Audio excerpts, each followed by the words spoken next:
নমস্কার, প্রতিদিনের মতন আজকে আরেকটি ব্লগ শেয়ার করবো। সকালবেলা ঘুম থেকে উঠে দেখেন আজকে 3 দিন যাবত এত বৃষ্টির জন্য তো বের হওয়া যাচ্ছে না, আর এত বৃষ্টি পড়ছে, মানে আজকে অনেক বৃষ্টি। তো কালকে তো একটু কম ছিল, পরশুদিন একটু বেশি ছিল, কিন্তু আজকে আবার অনেক বেশি বৃষ্টি পড়তেছে। আজকে অজরে সারাক্ষণ শুধু বৃষ্টি আর বৃষ্টি। বৃষ্টির জন্য কুমিল্লা শহরে পানি লেগে গেছে, বন্যার মতন হয়ে গেছে, রাস্তাঘাটে পুরো পানি। ঈশানের স্কুলেও অনেক পানি।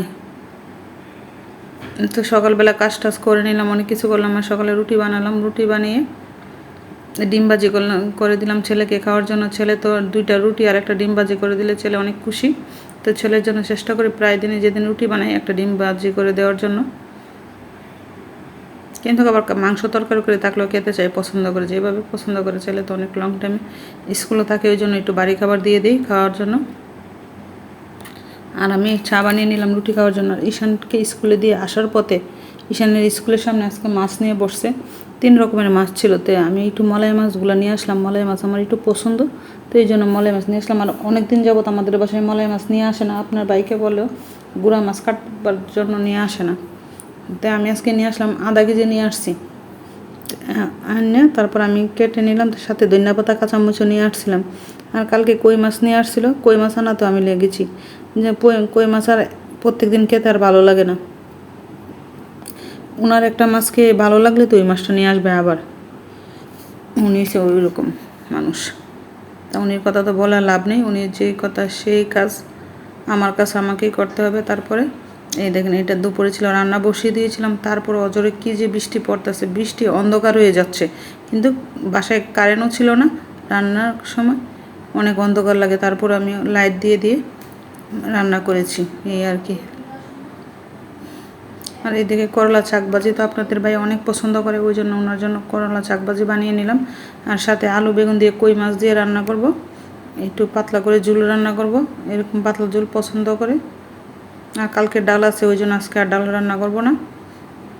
আর গুঁড়া মাছ রান্না করব। গুঁড়া মাছটা এই দেখেন, তরকারিটা সব কিছু ভেজে তারপরে মশলা কষিয়ে বসিয়ে দিলাম।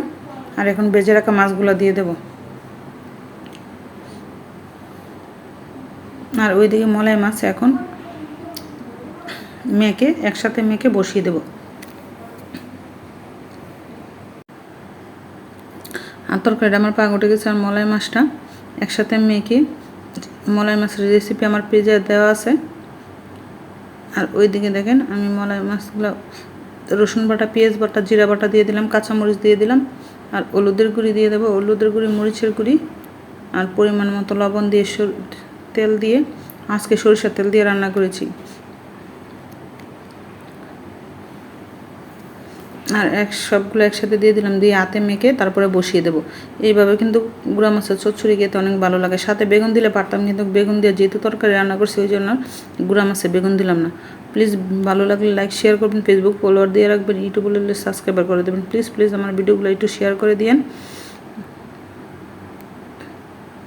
আর এই ছিল আজকে দুপুরে রান্নাবান্না। দেখেন তরকারি কালারগুলো কত সুন্দর হয়েছে, খেতেও কিন্তু এরকম ভালো হয়েছিল।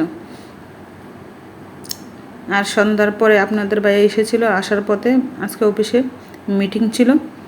মিটিংয়ে যে প্যাকেটগুলো দিয়েছে কিন্তু না খেয়ে ছেলে মেয়ের জন্য নিয়ে আসছে। কার ছেলে মেয়ের জন্য নিয়ে আসে না খেয়ে, ওতে আইনা ছেলেরে দিল।